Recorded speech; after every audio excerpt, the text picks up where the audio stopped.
Assalamualaikum warahmatullahi wabarakatuh. Selamat pagi anak-anak, berjumpa lagi dengan Pak Amar di video pembelajaran mata pelajaran prakarya kelas 7. Kita sekarang memasuki bab yang keempat. Pengolahan bahan pangan sayuran menjadi makanan dan minuman kesehatan. Sudah siap untuk menerima pembelajaran hari ini? Silakan berdoa dulu. Baiklah, siapa di antara kamu yang menyukai sayuran? Sayuran biasanya bukan merupakan menu favorit anak-anak. Umumnya anak-anak tidak menyukai sayuran. Hal ini mungkin karena rasanya yang langu dan sedikit tidak enak di mulut. Dibandingkan buah-buahan yang memiliki rasa manis asam dan menyegarkan, apalagi jika sayuran dimakan mentah, amat tidak disukai oleh anak-anak maupun remaja.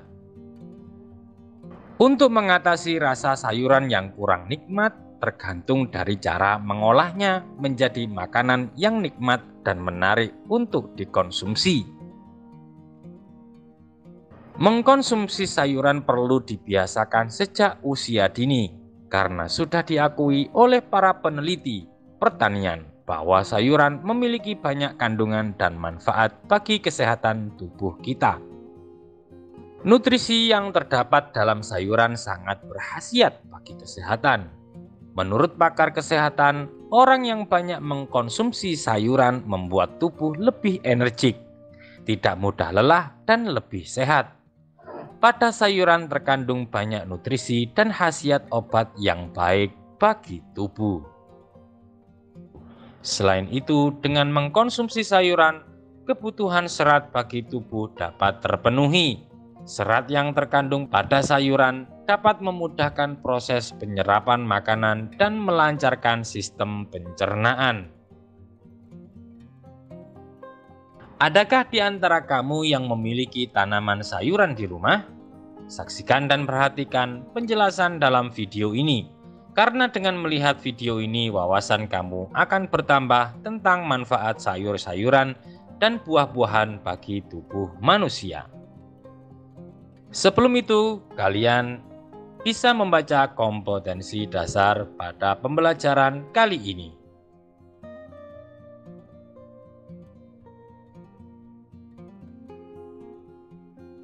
Menurut ilmu pertanian, sayuran termasuk tanaman hortikultura. Hortikultura merupakan ilmu pertanian yang berkaitan dengan budidaya sayuran, buah-buahan, tanaman hias, dan termasuk tanaman obat-obatan. Klasifikasi sayuran dapat ditinjau berdasarkan bagian tanaman yang dapat dimakan dan pigmen yang dikandung. Apa itu pigmen? Ayo, masih ingat pelajaran IPA-nya? Yang pertama, berdasarkan bagian tanaman yang dimakan. Berdasarkan perkembangbiakannya, organ tumbuhan dapat dibedakan menjadi dua bagian, yaitu bagian vegetatif, daun, batang, akar, dan bagian generatif, yaitu buah, bunga, dan biji. Berikut ini klasifikasi sayuran berdasarkan bagian tanaman yang dapat dimakan. Sayuran daun atau leaf vegetables. Sayuran daun merupakan jenis sayuran yang dapat dikonsumsi pada bagian daunnya. Contoh, sayuran daun antara lain bayam, kangkung, sawi, kubis, dan lain sebagainya. Sayuran batang atau stem vegetables. Sayuran batang yang dimanfaatkan adalah bagian batang dari tumbuhan yang terdiri dari buku dan ruas. Contoh sayuran batang yaitu asparagus, rebung, paku, dan seledri.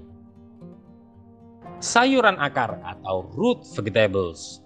Sayuran akar berupa umbi-umbian karena umbi merupakan akar menggembung. Contoh sayuran akar yaitu kentang, wortel, lobak, bit, talas, ubi kayu, dan ubi jalar. Sayuran polong. Sayuran polong yang dimanfaatkan tidak hanya pada bagian polongnya, tetapi kulitnya bisa ikut dimakan juga. Yang termasuk sayuran polong antara lain buncis, kapri, kacang panjang, kacang merah, dan kedelai. Sayuran bunga atau flower vegetables.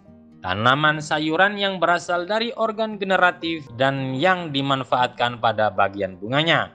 Contoh sayuran bunga yaitu brokoli, kembang kol, kecombrang, dan bunga turi. Sayuran buah atau fruit vegetables. Sayuran buah dihasilkan dari penyerbukan dan pertumbuhan yang terjadi pada organ bunga, sehingga yang dimanfaatkan bagian buahnya. Contohnya tomat, cabai, paprika, timun, terong, pare, labu siam, jagung, dan oyong. Sayuran umbi batang. Sayuran umbi batang adalah batang yang tumbuh ke dalam tanah.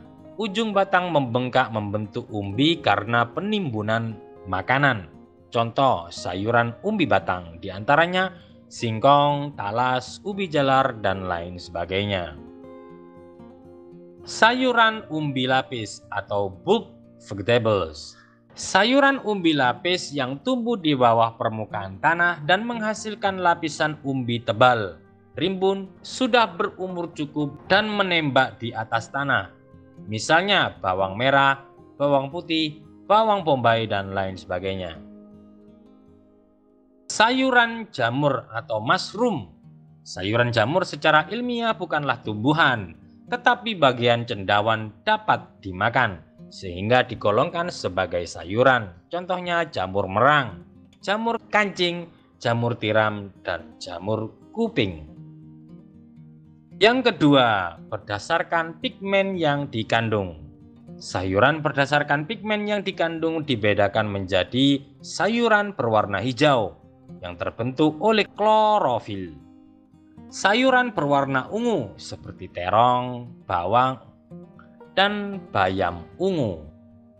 Klasifikasi sayuran berwarna merah atau biru karena adanya zat antokanin yang sensitif terhadap perubahan pH dan dapat larut dalam air. Sayuran warna kuning atau oranye pada sayuran berasal dari kandungan beta dan alfa karoten yang tidak akan berubah dengan pengolahan atau pH.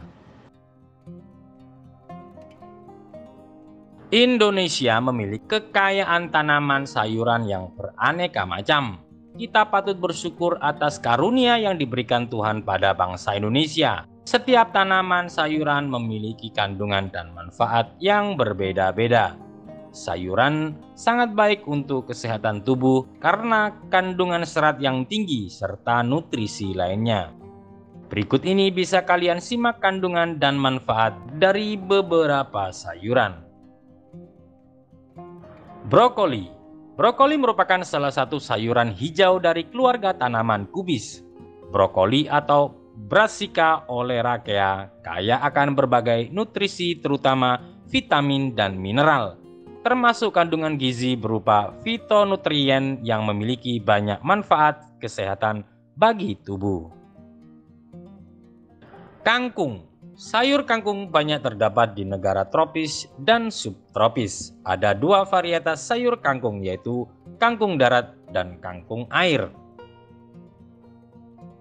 Bayam. Vitamin yang banyak terdapat pada bayam yaitu vitamin A, vitamin C, vitamin B kompleks, vitamin K, dan vitamin E. Sedangkan mineral-mineral utama yang dimiliki bayam adalah magnesium, zat besi, asam folat, kalsium, potasium, dan sodium. Bayam juga mengandung banyak serat. Kubis atau kol. Kol mengandung vitamin C, vitamin K, vitamin B6, folat, karbohidrat, protein, mangan, serat kalsium, kalium, magnesium, dan vitamin B1 atau tiamin. Sejumlah mikronutrien lain dalam jumlah kecil seperti vitamin A, zat besi, dan riboflavin juga terkandung dalam kol. Wortel. Kandungan paling banyak pada wortel adalah air dan karbohidrat. Wortel sedikit mengandung lemak dan protein, namun kaya akan vitamin. Salah satunya adalah vitamin A dalam bentuk beta karoten. Tomat. Tomat adalah bahan makanan yang kaya akan vitamin C yang merupakan antioksidan kuat yang bermanfaat untuk menghalau radikal bebas. Radikal bebas diketahui dapat merusak sel dan jaringan tubuh dan menyebabkan berbagai penyakit. Seledri. Seledri dikenal sebagai sayuran yang kerap digunakan sebagai bahan masakan. Belakangan beberapa orang jamak mengonsumsi seledri dalam bentuk jus. Beberapa manfaat daun sampai batang seledri bagi tubuh, yaitu antara lain membantu diet rendah kalori, menambah pasokan vitamin dan mineral, mencegah kerusakan sel, dan lain sebagainya. Pare. Pare populer dengan rasanya yang pahit. Namun, di balik rasanya yang pahit, pare menyimpan banyak manfaat untuk kesehatan tubuh. Berikut manfaat pare untuk kesehatan tubuh yang harus kamu ketahui. Menurunkan menurunkan demam, mengobati diabetes, obat cacing, anti kanker, dan sariawan. Meski ada banyak manfaat sayuran hijau bagi kesehatan tubuh, namun kalian tetap harus berhati-hati saat mengkonsumsinya. Perhatikan kebersihan dan kesegaran sayuran hijau yang akan kamu makan atau olah menjadi minuman kesehatan. Demikian materi ajar pada kali ini. Sampai jumpa di materi ajar berikutnya. Tetap hidup secara sehat dan jangan lupa selalu berdoa kepada Allah Subhanahu wa Ta'ala dan selalu bersyukur kepadanya karena nikmat yang telah diberikan kepada kita berupa sehat. Assalamualaikum warahmatullahi wabarakatuh.